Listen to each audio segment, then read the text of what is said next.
Βρισκόμαστε στη Λαμία, είναι 35 με 36 βαθμοί Κελσίου και είμαστε στην αρχή ενός ταξιδιού απαιτητικού, τρελού, του τρελού.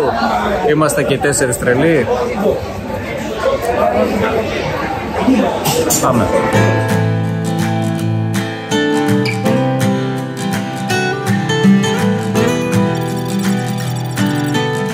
Τώρα ας μιλήσουμε για λογική. Κάθε λογικός άνθρωπος που θέλει να φτάσει γρήγορα στην Ιταλία απλά παίρνει το καράβι. Εγώ όχι. Σχεδίασα μία διαδρομή που για κάποιους θα μοιάζει περισσότερο με ταξίδι αυτοτιμωρίας. Περάσματα, χιλιόμετρα, χώρες και πόλεις που ήθελα να δω. Βουδαπέστη, Μπρατισλάβα, Βιέννη, Χάλστατ, Δολομίτες. Μία διαδρομή αυτοκτονίας, περίπου 5.000 χιλιόμετρα σε 10 μέρες και όποιος αντέξει. Είναι λίγο ερμαφρόδιτο όλο αυτό που σχεδίασα, αν με ρωτάς. Επέλεξα τα δύσκολα. Σαν να λες, θέλω να τσιμπήσω 2 παϊδάκια στη σχάρα και τελικά να καταλήγεις να φας μισό κοπάδι με το λίπος, τις πίτες και τη ρετσίνα. Άλλωστε, έχω σχεδόν αποφασίσει πως αυτό ίσως να είναι και το τελευταίο μου πέρασμα από τα Βαλκάνια. Οπότε ας του δώσω να καταλάβει. Και να είμαι εδώ στην Εθνική για μία ακόμα φορά στο δρόμο προς τη Βουλγαρία. Α, ναι, και οι υπόλοιποι της τετράδας που βλέπετε. Ήρωες που συμφώνησαν να μπουν στη φωτιά χωρίς καν να δουν τι έχω ετοιμάσει. Άλλωστε, το ταξίδι με τη μηχανή πρέπει να κουβαλάει και μια γερή δόση τρέλας. Αν επιζήσουν, τους χρωστάω μπύρα. Αν όχι, τους αφιερώνω το επεισόδιο.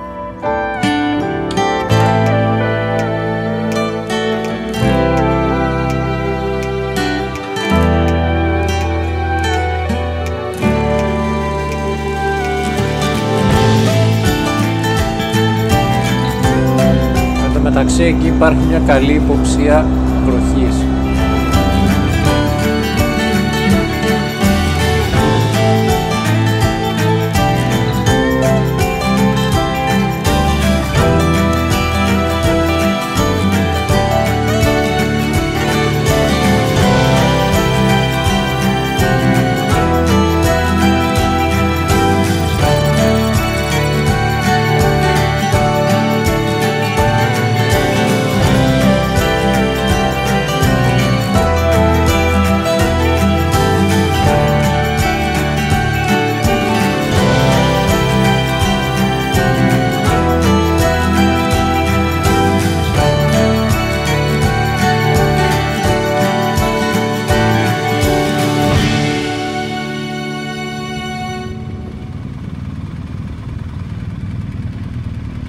Πληρώθηκε για τον πίσω κύριο γιατί είμαστε του Βαρτάδας.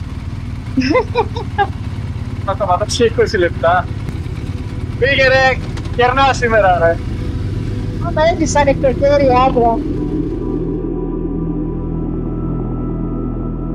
Αυτά ήταν τα πρώτα τελευταία διόδια της διαδρομής, 20 λεπτά.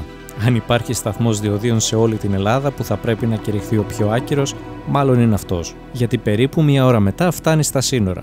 Τα πρώτα σύνορα που πέρασα ποτέ με μηχανή ήταν αυτά εδώ, πριν 2 χρόνια, όταν πήγαινα για το σπήλο του διαβόλου. Θυμάμαι ακόμα τη φάση. Ουρές, ζέστη, χαρτιά, διαβατήρια να τα κρατάνε στο χέρι για ώρα. Και κάτι βλέμματα από τα αυτοκίνητα με μισό μάτι, γιατί θα τους καθυστερούσες 2 λεπτά, ενώ αυτοί καθόντουσαν άνετοι στο κλιματιστικό τους. Σήμερα όμως άδειο, ούτε άνθρωπος, ούτε αυτοκίνητο, ούτε ένα συνοριοφύλακας να σου κουνήσει το κεφάλι.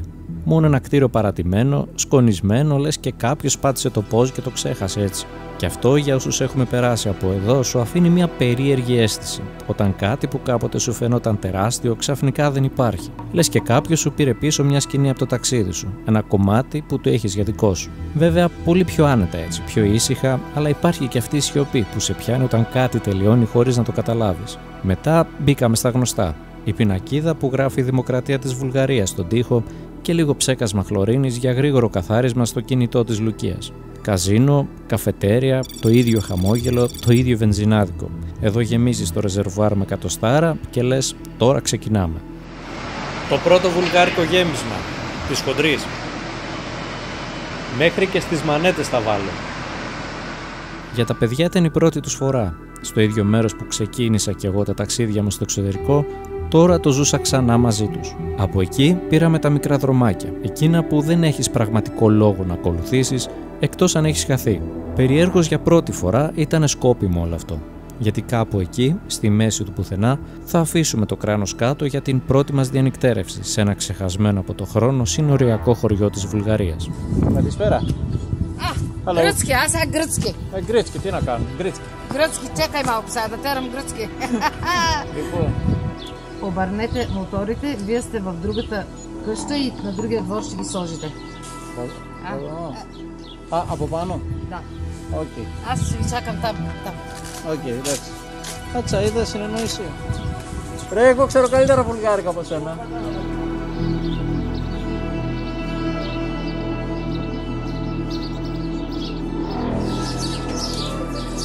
Ρε, πώς θα μιλάω τα βουλγάρικα ξαφνικά. Какво казваш за България?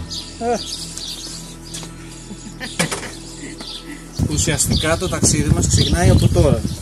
Παρακαλώ, εφοδιαστείτε με τα κατάλληλα εφόδια.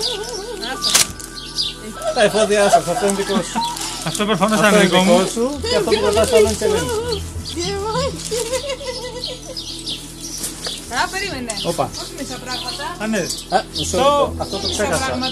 Δεν σε να το φοράς και να λες τώρα ξεκινάει το ταξίδι μας. Έτσι. Το ταξίδι μας ξεκινάει τώρα. Κυρίες και κύριοι, Κυρίες και κύριοι, καλώς ήρθατε στη Βουλγαρία. Το πρώτο βράδυ πάντα μοιάζει λίγο περίεργο. Έχεις φύγει από τα δικά σου, έχεις φτάσει κάπου αλλού, αλλά ακόμα δεν έχεις συνειδητοποιήσει ότι το ταξίδι ξεκίνησε.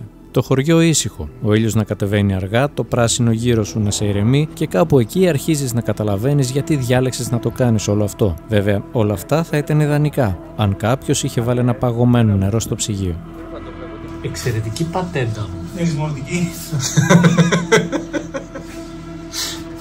Κοίτα, άμα δεν έχεις ψυγείο, τώρα από εδώ και πέρα θα παίρνω και εγώ μονοτική μαζί μου, μόνο και μόνο γι' αυτό εδώ. Όταν δεν έχεις τέτοιο ψυγείο. Μονοτική μόνο. Μόνο, και μόνο γι' αυτό θα λέγεται μαζί. μονοτική. Σωστά. Υπάρχουν στιγμές σε ένα ταξίδι που δεν χρειάζονται πολλά λόγια. Λίγη παρέα και ηρεμία να σε καλοπιάνει πριν ξεκινήσει η περιπέτεια. Κάπου ανάμεσα σε γέλια και περίεργες γκριμάτσες, συνειδητοποιείς πως το μεγαλύτερο κομμάτι του ταξιδιού πολλές φορές δεν είναι ο προορισμός. Είναι οι στιγμές που ζεις μαζί με φίλους πριν ακόμα ξεκινήσεις να κινείσαι και αφήνεις το μυαλό σου να διάσει. Γιατί αύριο έχει πάλι δρόμο. Το έχετε πάρει χαμπάρι ότι μόλις κάθισα στην καρέκλα φύγατε όλοι.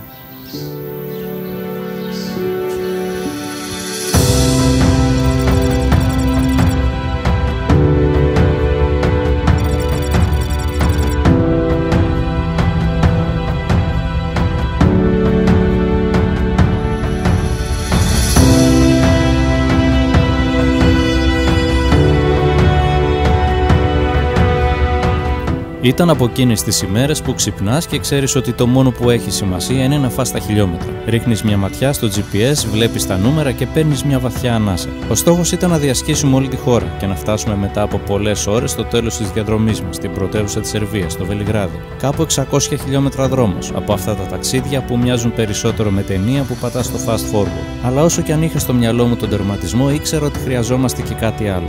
Μια όαση μέσα σε όλη αυτή την ευθεία. Μια στάση που θα κάνει τη διαφορά. Και τότε μου έρχεται η ιδέα, μια παράκαμψη 20 χιλιόμετρων, δίπλα στο ποτάμι, κάτω από τη σκιά των δέντρων, με ατελείωτες στροφές. Λοιπόν, κάνουμε αυτή τη μικρή παράκαμψη για να δούμε ένα μέρος στο οποίο πολλές φορές έχουμε πει και έχουμε περάσει, αλλά δεν έχουμε πάει καμία. Ευκαιρία να πάμε τώρα.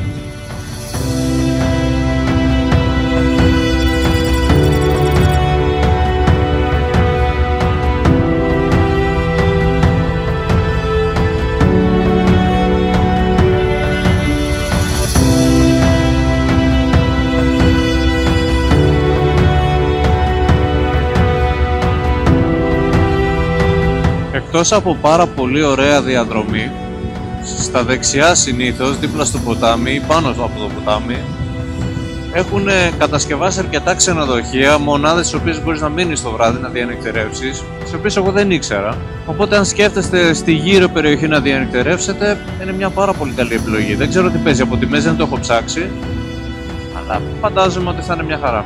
Εν τω μεταξύ είχαν και εστιατόρια. Είχαν τραπεζάκια σαν εστιατόριο κανονικό, οπότε επειδή δεν έχει τριγύρω τίποτα, πού θα βρεις να φας, τρως και εκεί πέρα. Συμφωνώ, πολύ ωραία φάση ήταν αυτό.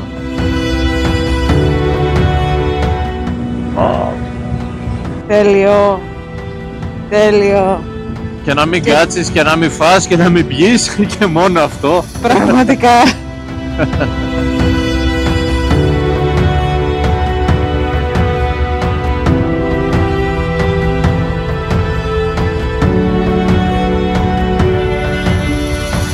Εν τω μεταξύ έχουμε φύγει από τους 27 βαθμούς που ήμασταν πριν στην Εθνική Οδό και μέσα σε 15 λεπτά, 20 λεπτά έχει φτάσει στους 17. Μόνο και μόνο επειδή είσαι εδώ στα πλατάνια και στο ποτάμι δίπλα. Σχεδόν 10 βαθμοί κάτω.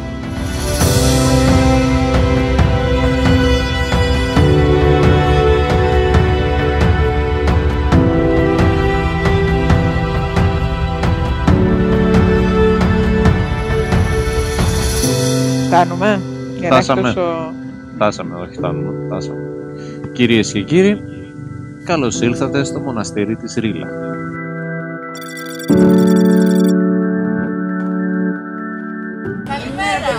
Καλημέρα. Πού έρχεστε? Εσένα σε έχω δει, εσένα σε ξέρω. Κάπου με ξέρεις. Σε ξέρω, εντάξει, είσαι φίρμας. Είχες μπει στο σπίτι μου, λέει, με είχε πιάσει η κάμερα. Αυτός είναι φίρμα, εγώ δεν ξέρω. Α, ναι, αυτός είναι. Το κάνω, καλησπέρα. Τι λέει το πρόγραμμά σας?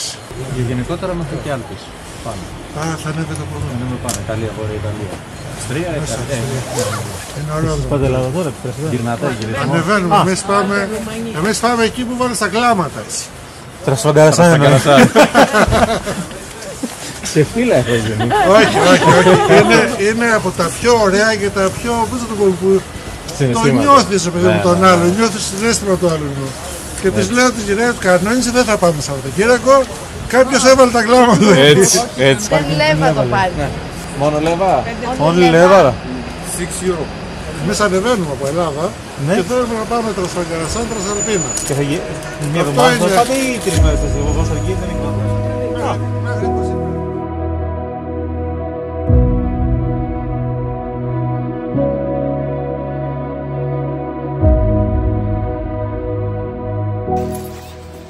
Που ήρθαμε, καταρχήν ποιο μοναστήρι είναι αυτό? Το μοναστήρι της Ρίλα. Της Ρίλα.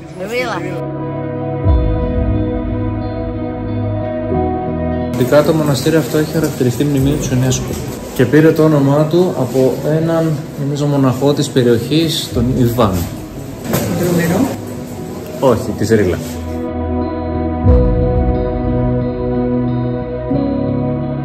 Το εντυπωσιακό αυτό μοναστήρι έχει χαρακτηριστεί μνημείο της UNESCO το 1983 και κάθε χρόνο έρχονται περίπου 1 εκατομμύριο επισκέπτες εδώ, 900.000 κάπου εκεί.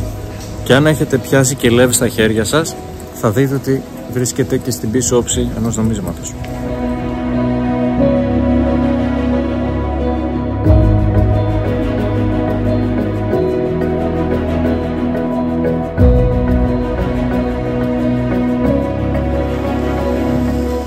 Η αλήθεια είναι πως ήθελα πάρα πολύ καιρό να έρθω εδώ. Αξίζει τον κόπο.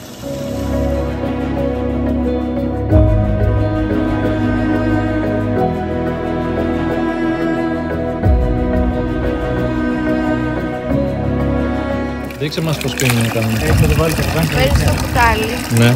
κάνεις έτσι Ναι. και πλησιάζεις. Perfecta water.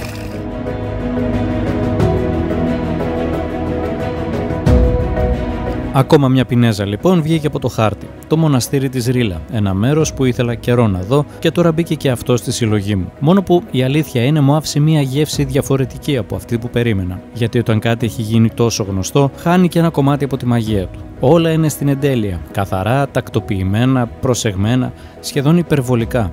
Και έτσι, αντί να νιώσεις δέος, νιώθεις ότι κάπου εκεί πίσω υπάρχει ένας σκηνοθέτης που σου φτιάχνει το πλάνο. Αλλά να σου πω κάτι, δεν πειράζει. Γιατί σε μια μέρα που το μόνο που σε νοιάζει είναι να φας χιλιόμετρα, χρειάζεσαι και αυτές τις τάσεις. Να ξεκαβαλήσεις για λίγο, να γεμίσεις τα μάτια σου με εικόνες, να αφήσεις το μυαλό σου να πάρει μια ανάσα. Και χρειαστήκαμε πολλές και μεγάλες ανάσες για να καλύψουμε αυτά τα χιλιόμετρα σε μία μόνο μέρα.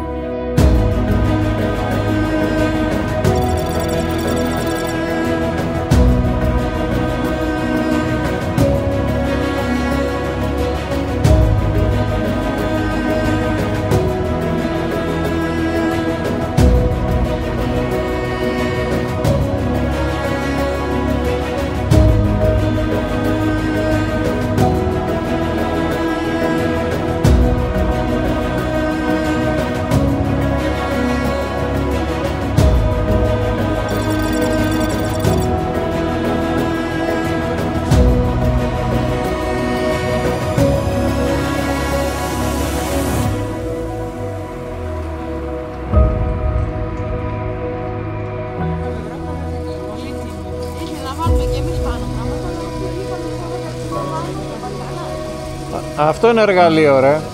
Μία ρόδα. Να μου πεις πώς σταματάει. Γιατί ξέρω εγώ πώς ξεκινάει. Πάμε Βελιγράδι. Μ' αρέσει πολύ η κάμερά σου, πάρα πολύ. Δεν υπάρχει κάμερα, φίλε.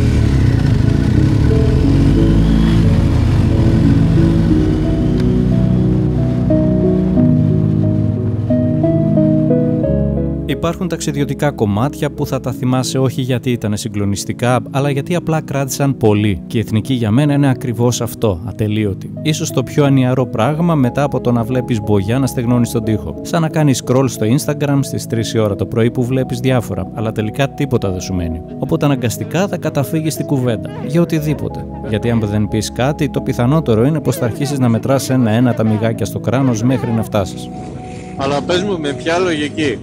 Πήγε ο άλλος και κόλλησε πάνω σε πινακίδα, σε ταμπέλα αυτοκόλλητο που λέει ναι ρε ΠΑΟΚ. Γιατί? Το μόνο που αλλάζει το σκηνικό σε αυτά τα ταξίδια είναι τα σύνορα. Αυτή τη στιγμή που θα σταματήσεις να δείξεις τα εγγραφά σου και που παίρνεις κουράγιο, γιατί ο συνοριοφύλακας θα σου σφραγίσει το διαβατήριο με βαρεμάρα μεγαλύτερη από τη δική σου. Πες και στα παιδιά διαβατήριο, άδεια κυκλοφορίας, πράσινη κάρτα. Πήγανε σφραγιδές! Βάλαμε και σφραγιδά! Κυρίες και κύριοι, καλώς ήρθατε στη Σερβία.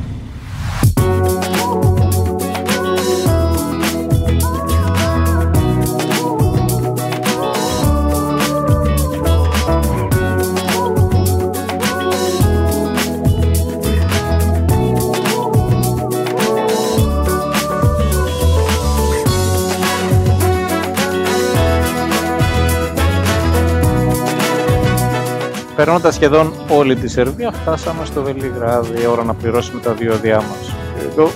840 δινάρια. Okay.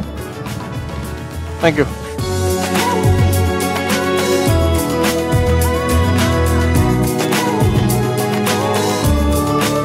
Φτάνουμε στο Βελιγράδι λίγο πριν από τη Δύση. Με το φως να πέφτει πάνω στο κράνος μου στην καλύτερη ώρα του, κάνει τα πάντα να δείχνουν λίγο πιο όμορφα από όσο είναι στην πραγματικότητα. Η Λευκή Πόλη, αυτό σημαίνει το όνομά της στα σέρβικα, ανοίχτηκε μπροστά μας μετά από μια ατελείωτη μέρα σε ευθείες. Δεν με εντυπωσιάζει, όχι γιατί δεν είναι όμορφη, αλλά γιατί την έχω ξαναδεί. Κι όμως, κάθε φορά που φεύγω από εδώ, νιώθω πως κάτι άφησα μισό. Ακόμα χρωστάω εκείνο το διήμερο στον εαυτό μου, για να περπατήσω ξανά την Μιχαήλοβα χωρίς κράνο στο χέρι ή να χαθώ στα καλντερίμια της Κανταρλίγια και να δω την πόλη να αναπνέει.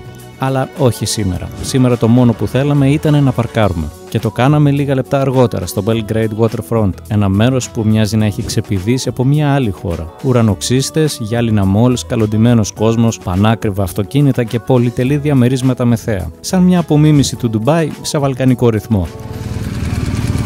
Εδώ γενικά θα δεις πολλά ακριβά αυτοκίνητα, κόσμο, καλό. Γι' αυτό ήρθα, εγώ είμαι εδώ. Ναι, το ξέρω ότι εδώ ανήκεις. Είμαι γεννημένος. Εδώ ανήκεις, ναι. Δηλαδή όλα αυτά. Ναι. Όντως. Έλα ρε.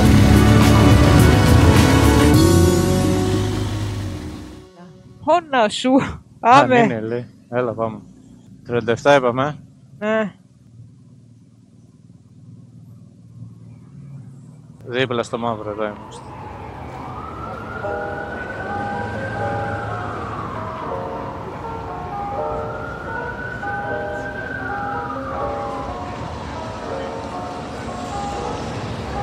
Κυριακή πρωί στο Βελιγράδι και οι δρόμοι πέρα από 3-4 αυτοκίνητα είναι άδειοι. Ωραία φάση. Το Βελιγράδι είναι πάρα πολύ ωραίο. Είναι βέβαια σε αυτό το σημείο ένα μεγάλο εργοτάξιο, αλλά το θέμα είναι ότι έχει τα πάντα. Είναι μια πόλη η οποία έχει ιστορία, είναι μια πόλη η οποία έχει προφανώς ιστορικό κέντρο, έχει αυτή εδώ την περιοχή πίσω μου, η οποία είναι πολύ γρήγορα αναπτυσσόμενη και είναι αρκετά εντυπωσιακή. Έχει διασκέδαση, έχει πραγματικά τα πάντα. Και είναι μια πόλη που αν αναλογιστεί κανείς πριν από κάποιες δεκαετίες σε τι κατάσταση βρισκόταν και πώς είναι σήμερα, είναι πραγματικά αξιοθαύμαστο αυτό που έχουν καταφέρει εδώ. Είναι μια πόλη όμορφη, μια πόλη ανθρώπινη, μια πόλη μάλλον ευρωπαϊκή, γεμάτη πάρκα, γεμάτη πράσινο και γεμάτη ζωή. Αξίζει να έρθετε εδώ, να πάτε στο ιστορικό της κέντρο, να πάτε να επισκεφτείτε το κάστρο, να πάτε στα πιο πολυσύχναστα σημεία να πιείτε μια παγωμένη μπύρα ή έναν καφέ. Εξαιρετική, εξαιρετική πόλη. Απλά το εντυπωσιακό είναι ότι Κυριακή 10 η ώρα το πρωί και δεν κυκλοφορεί ψυχή. Είναι ωραία.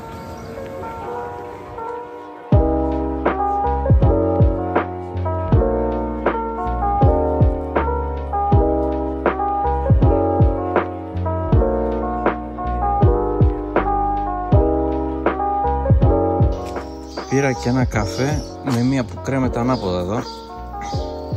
Δύο είναι, έχει κι άλλη. Και μέσα έχει και κάτι σαν σαντιγί. Εγώ πάντως παγωμένο καφέ ζήτησα.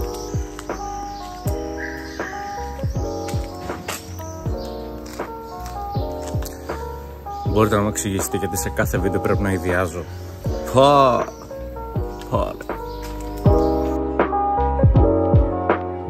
Και άλλο ένα τελευταίο πριν κλείσω. Είναι αυτό. Από τη μία μεριά της πόλης έχεις την πλήρη ανάπτυξη με ουρανοξύστες και στην απέναντι ακριβώς μεριά έχεις αυτό.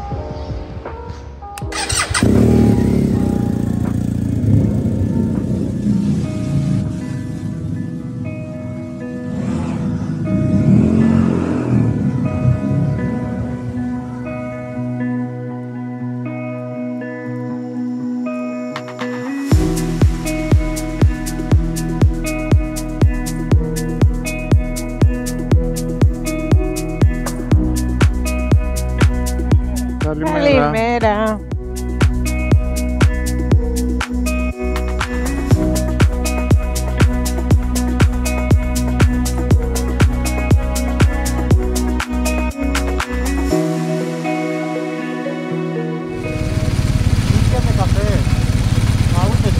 Ένα πράγμα σαν καφέ έπιαμε. Από πού? Από εκεί πήγα να βγάλω λεφτά, είχε μια καφετέρια, take away, αλλά ήταν για το Γάιδαρο Καβάλα.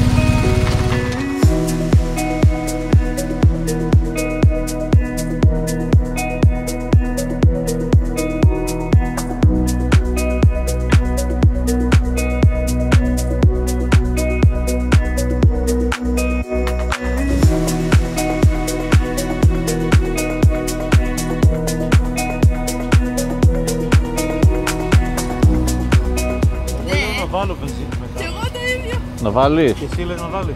Θα βάλεις κι εσύ. Θα βάλουμε κι εμείς. Βάζεις κι εσύ. Είμαι στα 30 μάγια, δηλαδή σε 150 κάτι χιλιόμετρα θέλω να βάλω. Ας βάλουμε. Μια φορά που παραλίγο να μείνω από βενζίνη, του λέω αυτού έχεις βενζίνη, μου λέει έκο.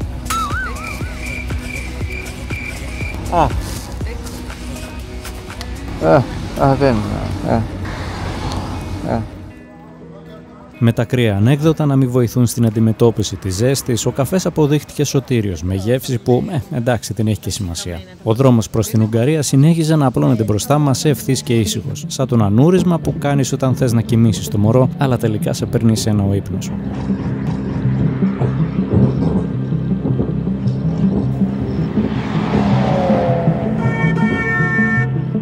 Και τότε, σαν να το άκουσε ο σκηνοθέτης της ημέρας, ήρθαν τα σύνορα. Τόσα πολλά φορτηγά μαζεμένα, ένα πράγμα σημαίνουν: σύνορα. Και αυτά είναι τα σύνορα της Σερβίας με την Ουγγαρία. Δεν ξέρω τι ακριβώς συμβαίνει εδώ, αλλά ήταν η πρώτη φορά που νιώσαμε ότι περνάμε σε άλλη χώρα όχι για τουρισμό, αλλά για κάτι πιο ύποπτο. Ο έλεγχος ήταν σχολαστικός. Πέρα από τον τυπικό έλεγχο των διαβατηρίων, άνοιξαν τις βαλίτσες, μας ρώτησαν για προορισμούς, σχεδόν περίμεναν να μας ζητήσουν και αποδείξεις από προηγούμενα ταξίδια.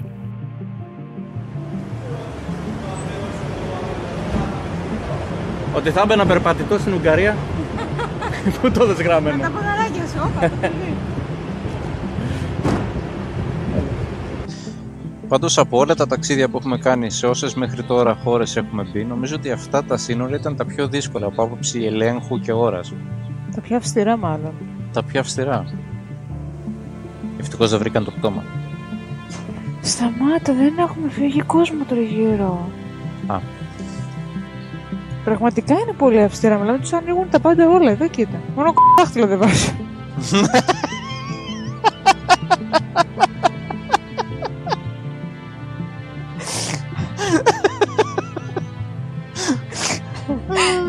Αν το κάνανε αυτό, μερικοί θα κάνανε γύρω-γύρω. Γύρω-γύρω. Και αφού λοιπόν περάσαμε τον έλεγχο και δεν εντόπισαν το πτώμα που είχαμε δέσει κάτω από τη μηχανή, προς απογοήτευση όλων συνεχίσαμε. Και έτσι με λίγη περισσότερη ώρα χαμένη, αλλά με μια δόση περιπέτεια στο ενεργητικό μας, μπήκαμε επιτέλους στην Ουγγαρία. Βγάλαμε και τη δεκαήμερη βινιέτα μας τώρα. Τι πληρώσαμε, τι μας πήραν, τι μας δώσαν. Revolut δεν δέχονται. Yunus, Yunus Larasina Kiljat. Keltekefte. Α, με πατώ. Δεύτερο κομμάτι αυτό, έτσι.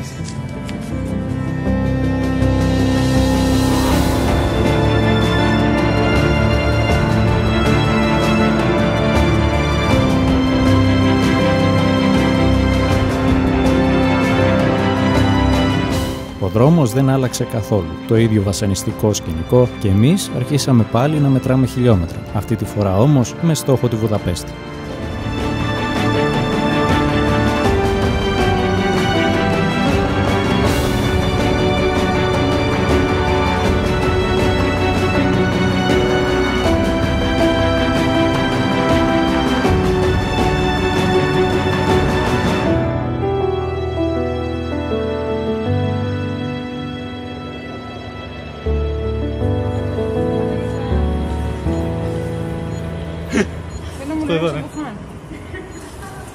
Και έχει φάει μπιφτέκια.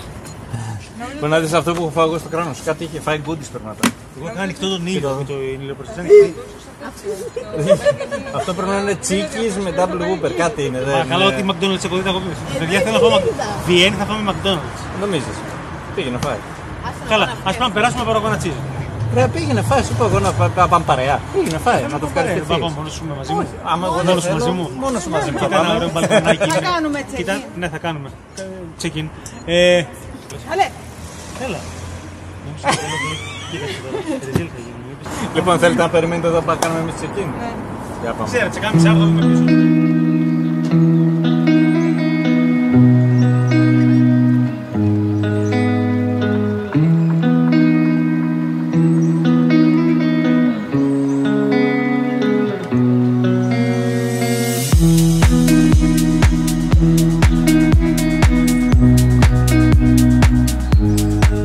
Κάναμε μια μικρή βόλτα κοντά στο ξενοδοχείο τόσο για να ξεμουδιάσουμε όσο και για να ρίξουμε μια πρώτη ματιά στη Βουδαπέστη. Η Λουκία με το ένστικτο GPS για φαγητό εντόπισε ένα μπεργκεράδικο στη γωνία. Κάνε καλό. Λες. Το μόνο που είχαμε να κάνουμε ήταν να απολαύσουμε τη στιγμή και το Σπύρο να προσπαθεί να καταλάβει τον κατάλογο.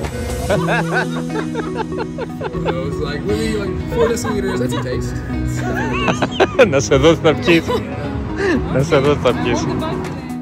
Και χωρίς πολλά, μπέργκερ, πατάτες και μαύρη μπύρα προσγειώθηκαν μπροστά μας. Η ζέστη της ημέρας έφευγε από πάνω μας, γιατί εκεί, στο τραπεζάκι του πεζοδρομίου, χαλαρώσαμε. Γιατί την επόμενη μέρα θα περπατούσαμε πολύ.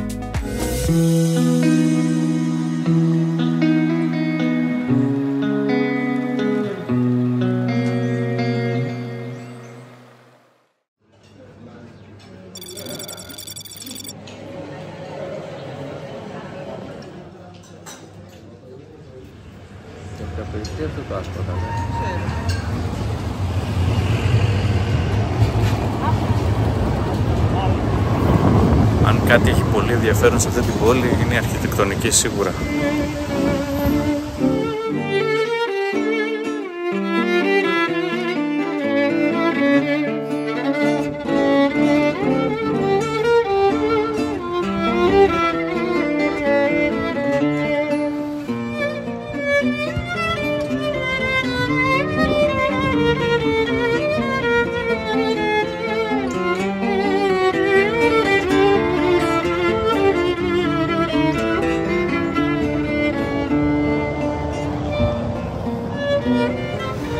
Νομίζω ότι από τις εικόνες και μόνο καταλαβαίνετε ότι δεν χρειάζεται να πω ότι είναι μια πανέμορφη πόλη.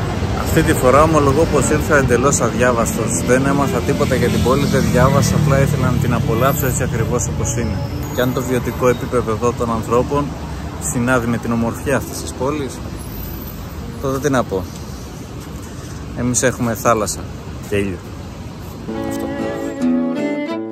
Ήξερα τι να περιμένω από τη Βουδαπέστη. Είναι από αυτές τις πόλεις που σε εντυπωσιάζουν με την πρώτη ματιά. Δρόμοι με αρχοντιά, κτίρια που κουβαλούν ιστορία και ένας δούναβης που χωρίζει την πόλη στα δύο χωρίς να τη χωρίζει πραγματικά. Κάθε γειτονιά της και μια ιστορία. Κάθε γωνία της και μια καρτποστάλ. Είναι όμορφη, με εκείνη την ήσυχη, σταθερή ομορφιά που δεν φωνάζει. Απλά είναι εκεί. Από τη μία η Βούδα, με την πέτρα και την ηρεμία, με το παλιό φρούριο που στέκει εδώ από τον Μεσαίωνα σαν σιωπηλός φρουρός του Δούναβη. Και από την άλλη η Πέστη, με τον παλμό και το φως, η πιο σύγχρονη πλευρά που αναπτύχθηκε τον 19ο αιώνα, γεμάτη πλατείες, καφέ και εντυπωσιακά κτίρια σε μπαρόκ και νεοκλασικό στυλ, καρδιά της πολιτιστικής ζωής και του εμπορίου.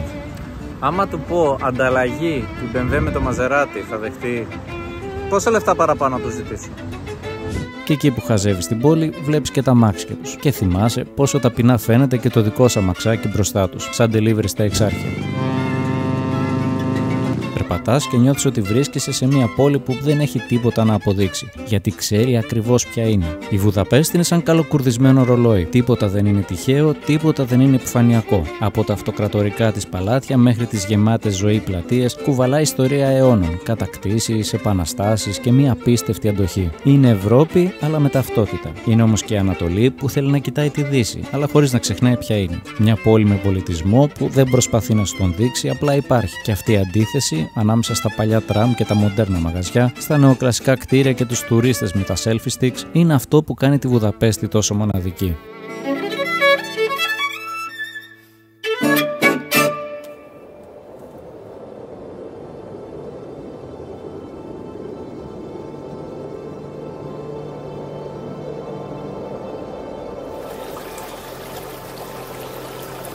Υπάρχουν μέρη στον κόσμο που δεν σε καλούν απλώς να τα δεις, σε προσκαλούν να τα οδηγήσεις. Δρόμοι που δεν δείχνουν απλώς τη διαδρομή, αλλά σε παρασύρουν. Σε τραβάνε στροφή-στροφή πάνω σε κορυφογραμμές, δίπλα σε ριάκια, μέσα από δάση και ανάμεσα σε μικρά χωριά που φαίνεται να έχουν βγει από ζωγραφιά. Και ο ήχος του κινητήρα σου να αντυχεί στις πλαγιές σαν να λέει «Είμαι εδώ». Και για μια στιγμή νομίζεις πως ήρθε επιτέλους εκείνη η μέρα.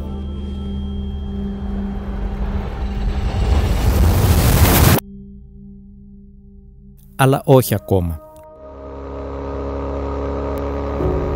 Γιατί προτού φτάσουμε στα αλπικά περάσματα και τα επικά τοπία, έπρεπε να τελειώσουμε με αυτό εδώ. Τα τελευταία 300 χιλιόμετρα εθνικής οδού. Μιας επίπεδης, ευθείας, ζεστής εθνικής οδού. Η Βιέννη απέχει 1800 χιλιόμετρα από το σπίτι μου. Είχαμε ήδη γράψει 1500, σε κάτι που τις τελευταίες ημέρες έμοιαζε περισσότερο με φούρνο μικροκυμάτων παρά με οδικό χάρτη. Η αλήθεια είναι πως μονοτονία και ζέστη είχαν αρχίσει να στεγνώνουν γρήγορα τις δεξαμενές μου. Και εκείνη η λευκή φανέλα με το ένα μανίκι και τους δύο κυρίους άρχιζε να πλησιάζει απειλητικά. Άλλος ένας λόγος που ανυπομονούσαν να αρχίσουν οι ορεινές διαδρομές, οι Άλπεις, του Γκροσκλόκνερ, οι Δολομίτες. Αλλά έπρεπε να κάνω υπομονή. Και πιστέψτε με, θα χρειαστείτε κράνος μόνο και μόνο για να αντέξετε την ομορφιά που είδα.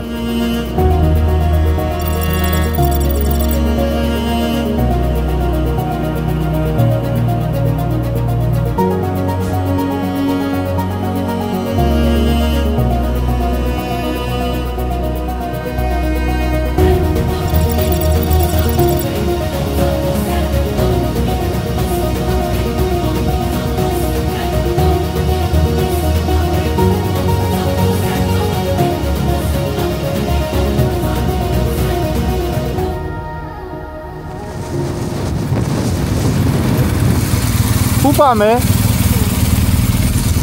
Να τα αφήσω πάνω. Καλά. Εγώ πλέον να σταματήσουμε κάπου να οργανωθούμε. Να βάλω να βρει κανένα καφέ εδώ κοντά, τι κάνουμε? Θέλω να μεγαλώσει τα γένια σου, Ξέρω, φαίνεται από κάτω, Όχι, από το μουστάκι. Ωραία μας έφερες πάντως. Γιατί ρε, άσχημα ήρθαμε? Μια χαρά μας έφερες. Με έχετε παρεξηγήξει. Τη βροχή δεν βλέπω που πηγαίνει πάντα μαζί σου. Δεν θα έρθει σήμερα. Αυτή τη φορά δεν έρχεται. Κάτσε, θα έρθει. Η Ιταλία έρχεται λίγο.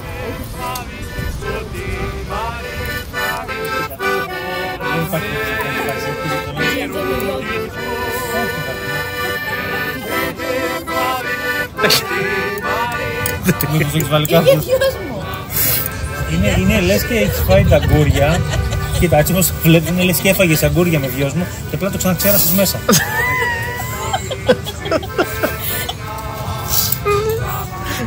Αυτό το δίνει δωρεάν. Όλοι ζαχαρούν στο πάτο. Ξέχασα να το ανακατέψω.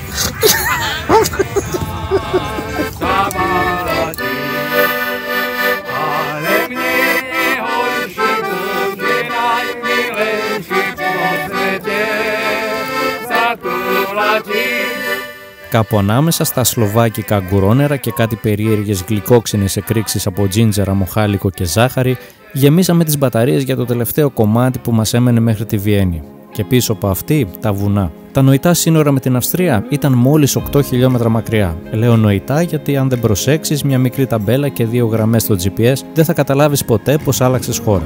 Κυρίες και κύριοι, καλώς ήρθατε στην Αυστρία. Καλέ, πού είναι τα σύνορα? Είμαστε Αυστρία. Yes. Κάτσε να πάρω αυστριακό αέρα.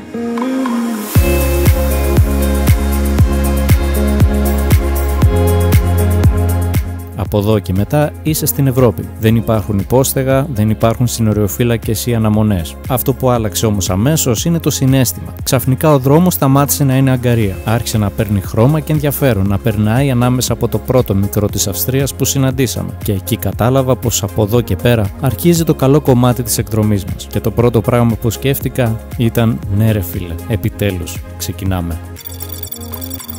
Χάλια! Ρε πάμε να φύγουμε ρε, πού ήρθαμε ρε? Πώς θα αλλάζει όμως όλο, Κατευθείαν, κατευθείαν. Τώρα πάμε με τα όρια Δημητράκη. Ναι, τι να κάνουμε. Τώρα 30-30, ό,τι λέει ο Μάρχοντας, δεν ξέρω τίποτα. Και εδώ 30 λέει.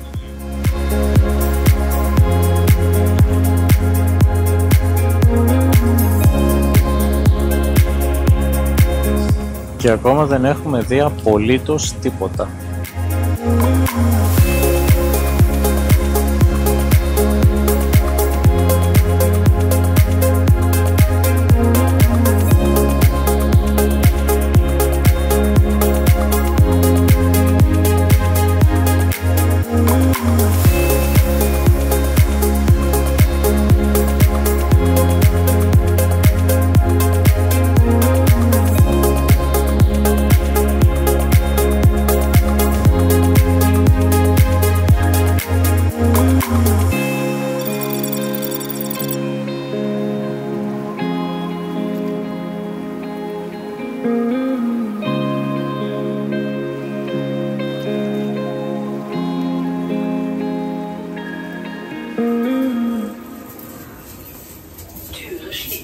Jawohl, mein Kommandant. Πατάς να κουμπί πάνω. Let's go to Vienna. Κλίμιντριχ. Τι Κλίμιντριχ? Κλίμιντριχ. Καλαμάκια. Καλαμάκια να δούμε. Δεν κάνουμε ούτε γι' αυτό. Κλίμιντριχ. Ναι, προχωράτε ένα πάμε. Ξύλο θα φάμε εδώ.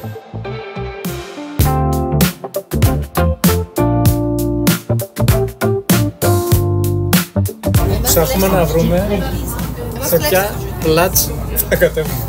Ήμασταν εδώ. Και θα βγούμε Ιταλία. Κοίτα που είμαστε. πού είμαστε? Είμαστε στην κόκκινη γραμμή.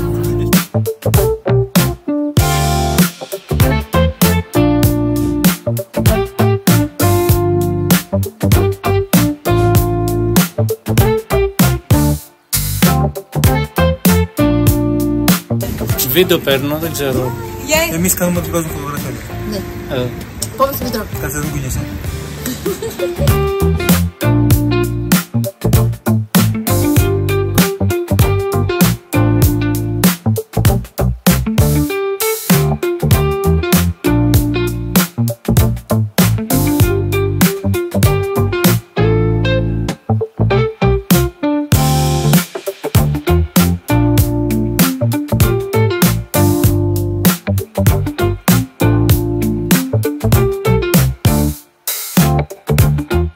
Τα ηχλή μην τρίχνει.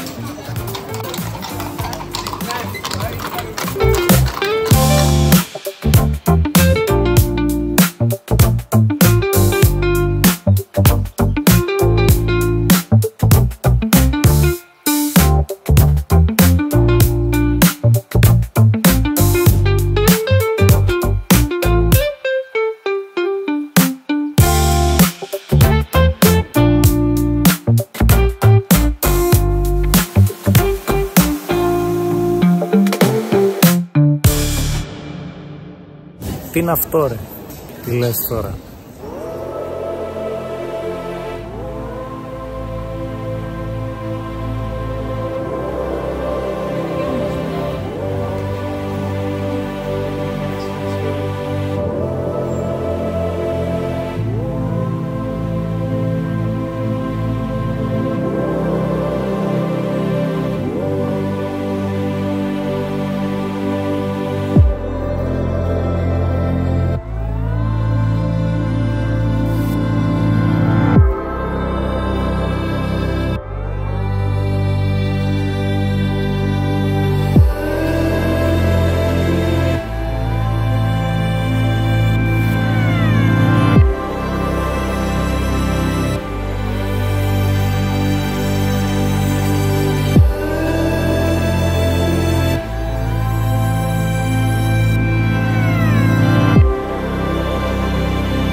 Καλέ.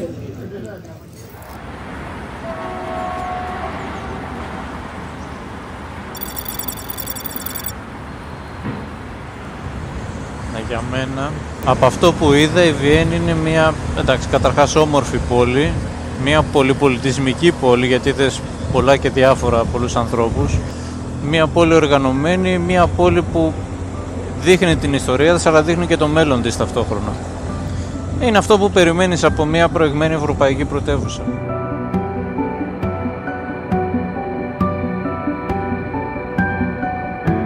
Ξημέρωσε η έκτη μέρα και επιτέλους ξεκινάμε για το καλό κομμάτι. Μέχρι τώρα περάσαμε ωραίες πόλεις. Είδαμε ποτάμια, κτίρια, μετρό, όλα καλά. Αλλά τώρα μπαίνουμε στο δικό μας παιχνίδι. Από εδώ και πέρα το βίντεο γεμίζει μηχανή, βουνό, δέντρα, φουρκέτες και θέα που σταματάς να βγάλεις το κράνος μόνο και μόνο για να πάρεις ανάσα.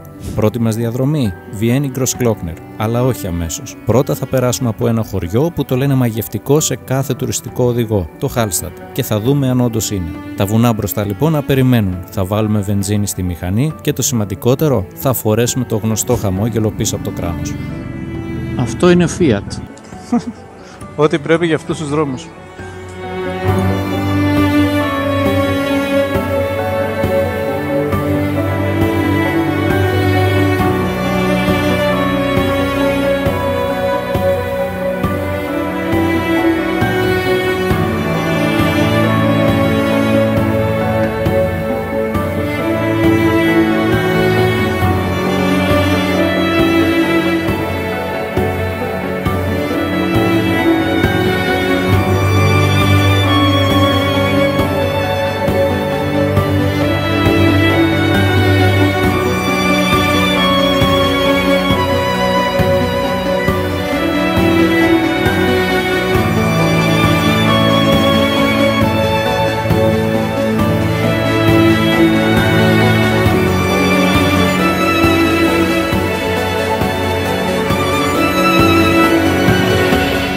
Έχοντας βρεθεί μέσα στην καρδιά της Αυστρίας, γύρω μου κάθε τοπίο ξετυλίγεται σαν ένα ατελείωτο πανόραμα. Διάσπαρτα σπίτια και μικρά χωριά μοιάζουν σαν μικρές φιγούρες σε ένα τεράστιο σκηνικό, με τις καταπράσινες κοιλάδες να τα αγκαλιάζουν και τις χιονισμένες κορυφές να στέκονται στο βάθος αφύλακες. Κάθε χιλιόμετρο με γεμίζει με δέος και ευγνωμοσύνη, και απλώς κοιτάζοντας γύρω μου, καταλαβαίνω ότι βρίσκομαι μέσα σε κάτι μεγαλύτερο από ό,τι μπορεί να χωρέσει η φαντασία μου.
Είμαστε περίπου μία ώρα από το Hallstatt και αποφασίσαμε να σταματήσουμε λίγο εδώ να φάμε κάτι.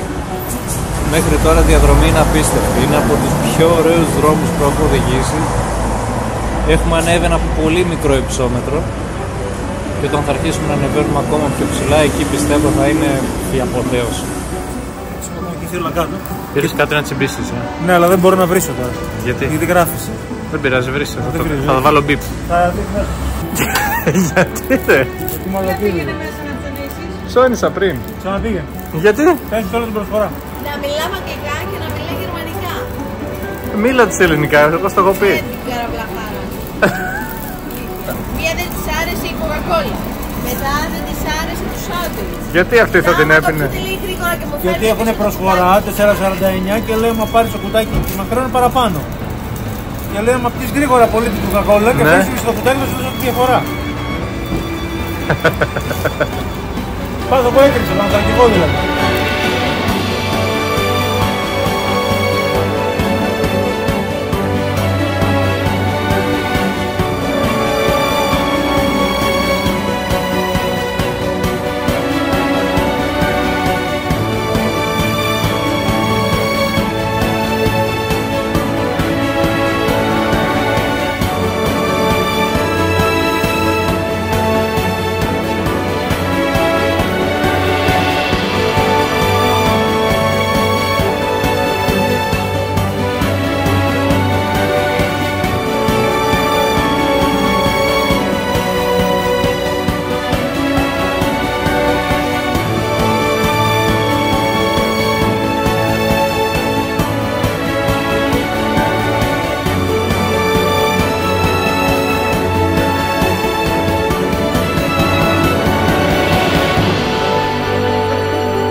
Πάμε να πιούμε ένα καφέ ή μία μπύρα δίπλα στη λίμνη. Ήρθαμε.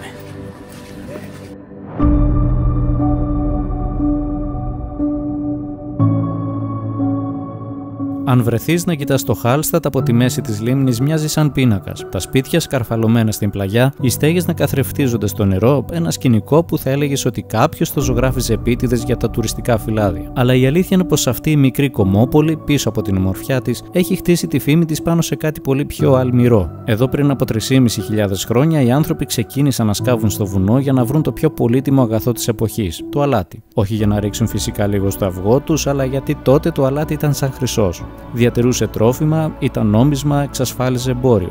Και έσκαβαν τόσο βαθιά που σήμερα οι αρχαιολόγοι βρίσκουν σύραγγες και ξύλινες σκάλες ηλικίας αιώνων. Το 1734 οι μεταλλορύχοι βρίσκουν κάτι που τους παγώνει το αίμα. Έναν άνθρωπο άθικτο, θαμμένο στο αλάτι. Ήταν εκεί σαν να είχε σταματήσει ο χρόνος. Τον ονόμασαν Μάνιμ Σάλτς, ο άνθρωπος στο αλάτι. Καθώς οι αιώνες περνούσαν, η εξόρυξη σιγά σιγά έδωσε τη θέση της στον τουρισμό. Οι φωτογραφίες του χωριού έκαναν το γύρο του κόσμου και όταν η UNESCO το έβαλε στη λίστα παγκόσμιας κληρονομιάς, το Hallstatt έγινε ο απόλυτος τουριστικός προορισμός. Το αποτέλεσμα, σήμερα στους στενούς δρόμους που κάποτε περνούσαν εργάτες με τα τσουβάλια αλάτι, περνάνε ουρές επισκεπτών στα καταστήματα με το πανάκριβο φαγητό και τα αναμνηστικά. Περπατώντας στο χωριό δεν μπορείς να μην το νιώσεις αυτό. Απ' τη μία είναι μαγικό να βρίσκεσαι εδώ, να βλέπεις με τα μάτια σου κάτι που χρόνια θαύμαζες μόνο σε φωτογραφίες. Από την άλλη, η ηρεμία και η αυθεντικότητα έχουν δυστυχώς χαθεί πίσω από το τουριστικό μπούγιο. Οπότε, αν ζητάς ηρεμία, αυτό το μέρος δεν θα σου τη δώσει. Αλλά και πάλι ήταν για μένα ένα ακόμα όνειρο που τσεκάρισα στη λίστα μου.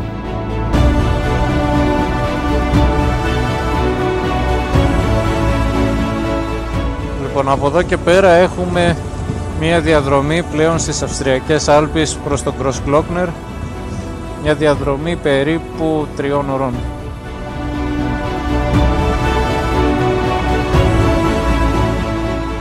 Ξεκινήσαμε λοιπόν για τον Großglockner. Στο GPS έγραφε 3 ώρες, αλλά στο μυαλό μου ένας χρόνος. Πέρυσι αυτός ο δρόμος ήταν ο στόχος και το ατύχημα στην Αλβανία παραλίγο να τον σβήσει. Θυμάμαι το θόρυβο, τον πόνο και εκείνη τη στιγμή που νόμιζα πως όλα τελείωσαν. Αλλά δεν τελείωσαν εκεί γιατί πείσμωσα. Υποσχέθηκα ότι θα φτάσω εκεί και τώρα κάθε χιλιόμετρο με φέρνει πιο κοντά. Η διαδρομή περνάει κοιλάδες, ποτάμια και πανύψηλες γέφυρες. Χωριά σαν όνειρο, αυτή η μυρωδιά του ξύλου και τα βουνά να στενεύουν το δρόμο.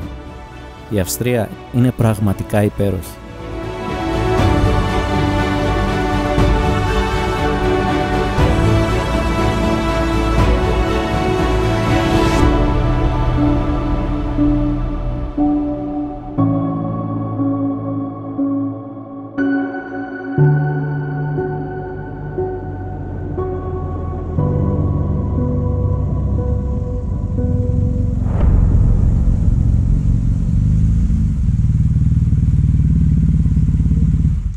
Οι 3 ώρες πέρασαν νεράκι μέχρι που συναντήσαμε τα διόδια του Großglockner. Πληρώσαμε 28,5 ευρώ, μειωμένη τιμή λόγω ώρας. Κανονικά είναι 35. Αν όμως θέλεις να το ζήσεις ξανά και ξανά, υπάρχει και το πάσο του μήνα με 70 ευρώ. Δεν είναι λίγα λεφτά για να οδηγήσεις έναν δρόμο, αλλά μεταξύ μας τόσο σε χρεώνουν πια για μια μοσχαρίσια μπριζόλα στους Δελφούς. Και το λέω σοβαρά. Τουλάχιστον αυτός ο δρόμος υπόσχεται να στα δώσει πίσω και με το παραπάνω.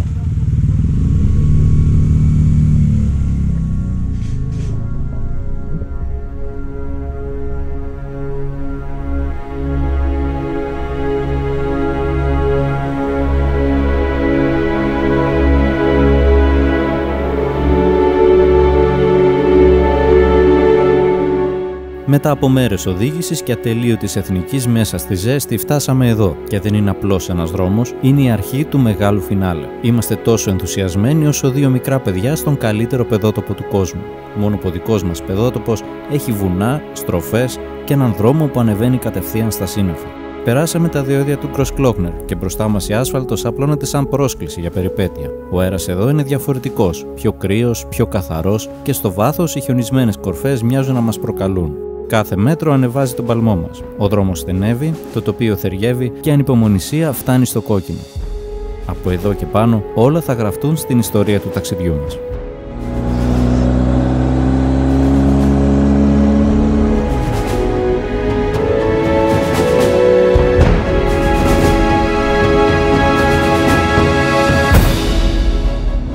Πού έχουμε έρθει?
Στα πρώτα χιλιόμετρα κατάλαβα πως ο συνδυασμός τοπίου και δρόμου ήταν πέρα από οτιδήποτε είχα δει μέχρι σήμερα.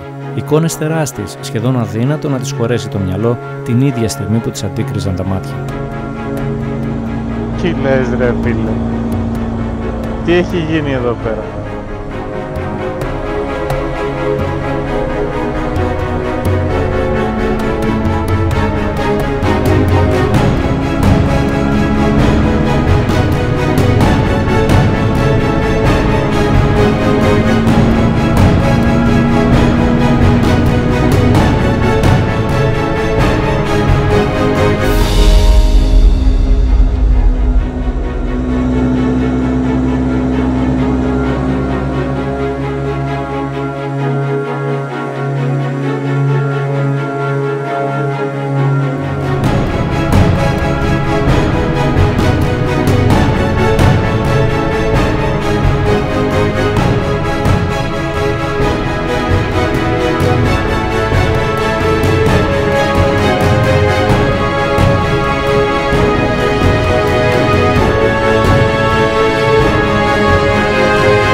χείλες.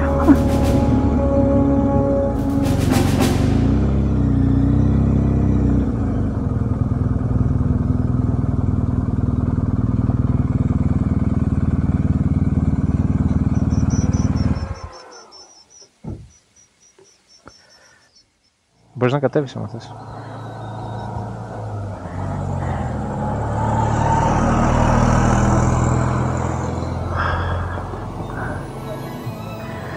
Αλήθεια τώρα.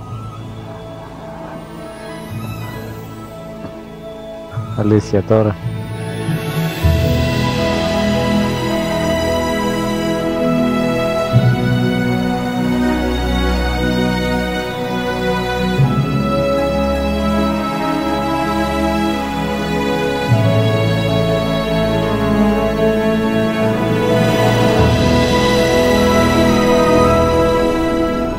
Κάποιες φορές σκέφτομαι τι είχε γίνει πριν από 1 χρόνο και τώρα αυτό.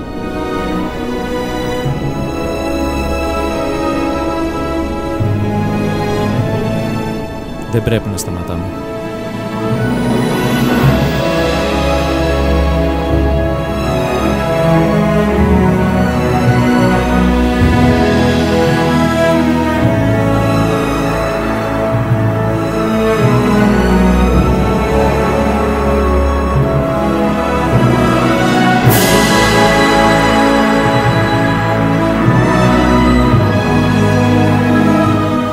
Αυτό θα ακολουθεί εδώ, σημαδιακά, με το δεξί το χέρι. Γιατί με το δεξί πρέπει.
Είχε και το βγάλανε το μεταξύ.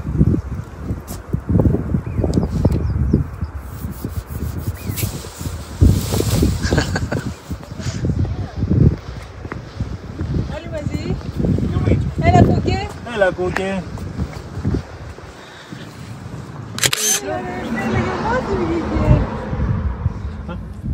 Κατακτητής του κόσμου.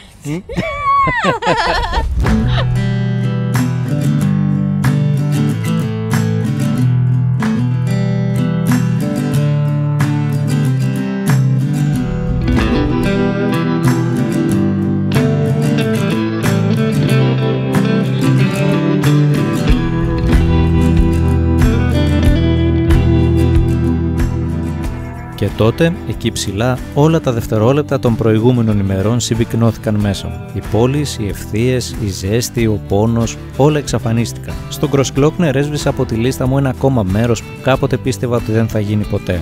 Το βλέμμα μου περιπλανιόταν εκστασιασμένο. Κάθε στροφή, κάθε κορυφή, κάθε κοιλάδα, ένα καλλιδοσκόπιο εικόνων. Ένας ολόκληρος κόσμος ταξιδιών που δεν χωράει σε λέξεις. Μπορείς να το δεις σε βίντεο, να διαβάσεις γι' αυτό.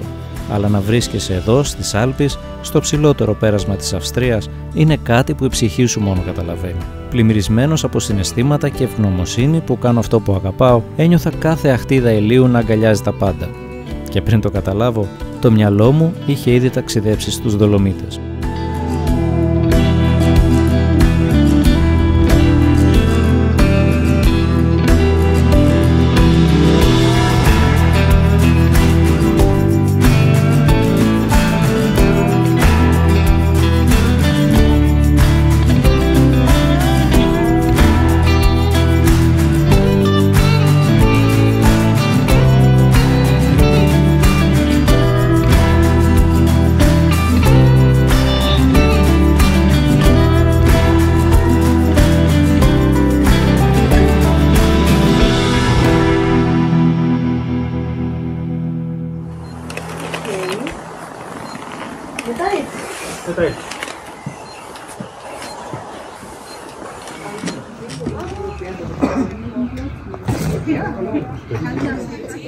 Το ιδανικό σβήσιμο για αυτή την ημέρα. Τοπική μπύρα από τη Lienz. Αυστριακό τοπίο. Στις Αυστριακές Άλπες.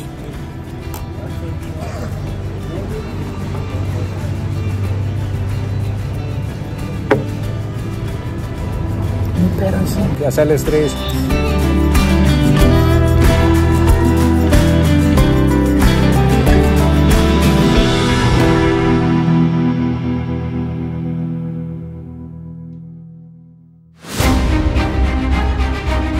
Signore e signori, benvenuti in Italia.